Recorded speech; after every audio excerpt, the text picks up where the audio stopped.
नमस्कार, आदाब, सत श्री अकाल, वेलकम, सुस्वागतम।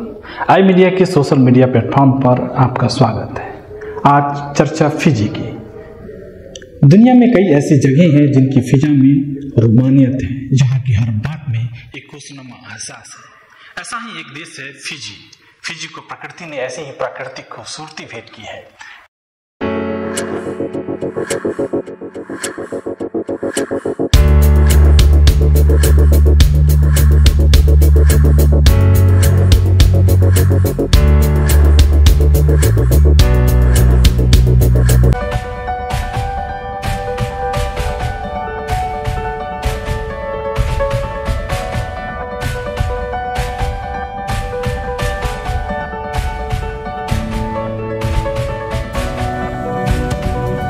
फिजी इन दिनों चर्चा में है। 12वें विश्व हिंदी सम्मेलन को लेकर केंद्रीय विदेश मंत्री एस जयशंकर ने फिजी के नाडी में 12वें विश्व हिंदी सम्मेलन का उद्घाटन किया। इससे पहले 2018 में पोर्ट लुइस, मॉरिशस में यह आयोजित था। फिजी के राष्ट्रपति रातू विलेमी मैवालिली काटो-निवेरे और प्रधानमंत्री सितवेनी रावका ने भी इस कार्यक्रम में भाग लिया। सम्मेलन में भारत के 270 से ज्यादा शिक्षाविदों, एक्सपर्ट्स और हिंदी लेखक भी शामिल हुए। दक्षिण प्रशांत महासागर में ऑस्ट्रेलिया व न्यूजीलैंड से थोड़ी दूर स्थित यह देश छोटे मोटे 322 द्वीपों से बना है। इनमें से 106 तो पूरी तरह निर्जन है। इसके अलावा 522 टापू भी हैं, लेकिन देश की 87% आबादी केवल 2 द्वीपों वीति लेवु, इस पर राजधानी सुबा है, और वनुआ लेवु में रहती है। विश्व हिंदी सम्मेलन एक ग्लोबल इवेंट है जिसका मकसद हिंदी भाषा का प्रचार और प्रसार करना है, और यह आयोजन अक्सर उन देशों में किया जाता है जहां हिंदी बोलने वालों की अच्छी खासी संख्या है। फिजी इस कार्यक्रम की मेजबानी कर रहा है क्योंकि यह दुनिया में देसी हिंदी बोलने वालों की सबसे बड़ी आबादी में से एक है। फिजी भारत के बाहर एकमात्र ऐसा देश है जो हिंदी को आधिकारिक भाषा के रूप में मान्यता देता है।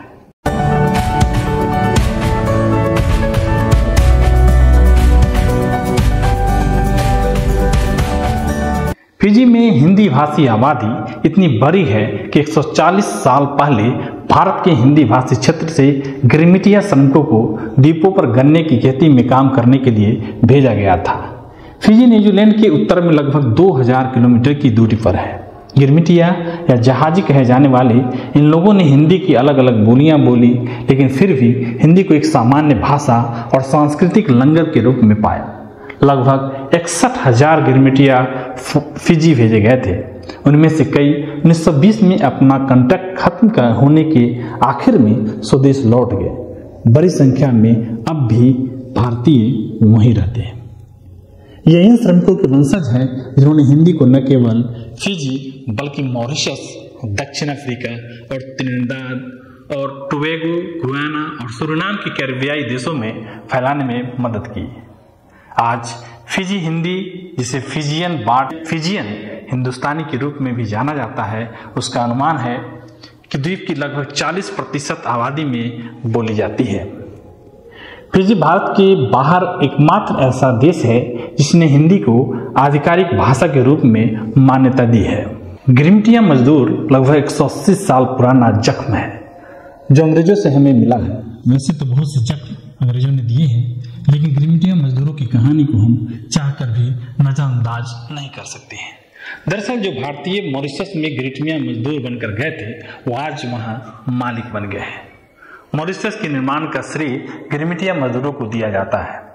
इसलिए 2 नवंबर को मॉरिशस में भारतीय आगमन दिवस भी मनाया जाता है, क्योंकि 188 वर्ष पूर्व 2 नवंबर के दिन ही एटलस नामक एक जहाज भारतीय मजदूरों को लेकर मॉरिशस पहुंचा था। इस दिन बड़ी संख्या में भारत से लोगों को मॉरिशस मजदूरी कराने लाया गया है, जिनमें अधिकतर उत्तर प्रदेश और बिहार से थे। एटलस जहाज से आने वाले मजदूरों को गिरमिटिया मजदूर कहा जाता है, जिसका मतलब होता है कि समझौते के आधार पर लाए गए मजदूर। अंग्रेजों ने भारत में कच्चे माल की आपूर्ति पर एकाधिकार कर लिया। ईस्ट इंडिया कंपनी के राज में अतिरिक्त कच्चे माल की आपूर्ति किसी और को नहीं की जा सकती थी। कच्चे माल की किल्लत ने भारत के हर छोटे बड़े व्यापार को समाप्त कर दिया। तेल से लेकर सुई तक सबका निर्माण ब्रिटिश फैक्ट्रियों में होने लगा। 1813 में ईस्ट इंडिया कंपनी का भारतीय व्यापार से एकाधिकार समाप्त कर दिया गया और भारत का बाजार इंग्लैंड की सभी कंपनियों के लिए खोल दिया गया।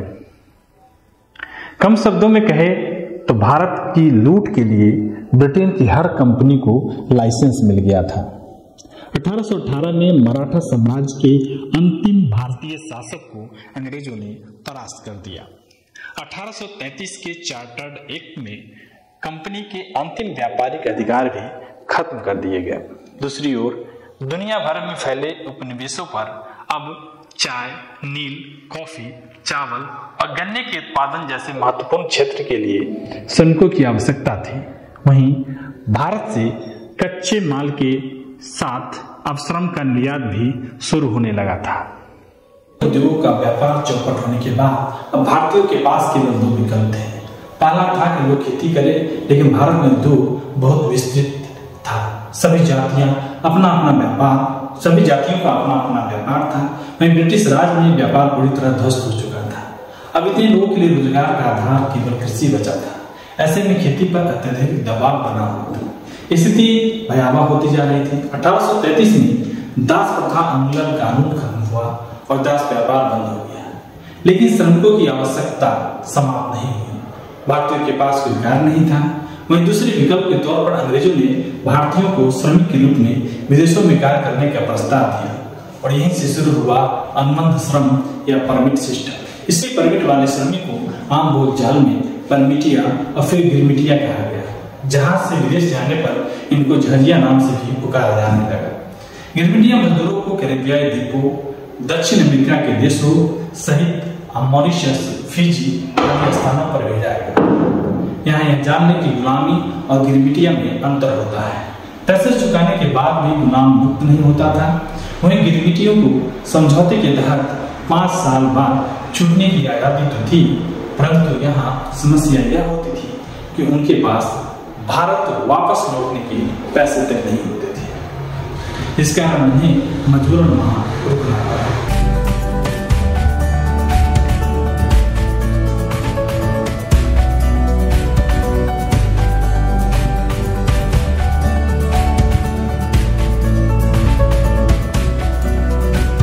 को तमाम तरीकों से प्रताड़ित किया गया, चाहे वो औरत हो या पुरुष। गिरमिटियाओं को विवाह करने का अधिकार नहीं था। यदि विवाह कर भी लेते तो उन पर गुलामी वाले नियम लागू होते थे। गिरमिटियों की संतान मालिकों की संपत्ति होती थी। फिर मालिक चाहे तो उन्हें दूसरों को बेचे या फिर उनसे बड़ा होने पर काम करा दे। गिरमिटिया 12 से 18 घंटों तक रोजाना जी तोड़ मेहनत करते थे। उनको केवल जीवित रहने के लिए भोजन, वस्त्र आदि दिए जाते थे। इस प्रकार की अमानवीय परिस्थितियों में काम करते करते हर वर्ष सैकड़ों मजदूरों की मृत्यु तक हो जाती थी। 1917 में गिरमिटिया प्रथा को गैर कानूनी घोषित कर दिया गया। गिरमिटिया मजदूर जब मॉरिशस आए तो वे इस अनजान देश में अपने साथ अपनी भाषा, धर्म और संस्कृति भी लाए थे। उन्होंने इसे सहेज कर रखा और पीढ़ी दर पीढ़ी आगे बढ़ाते चले गए। बहुत से लोगों ने रामचरितमानस, भगवत गीता आदि के माध्यम से अपने हिंदू पहचान को जीवित रखा। यहाँ तक कि मॉरिशस की आजादी तक में भारतीयों का योगदान रहा।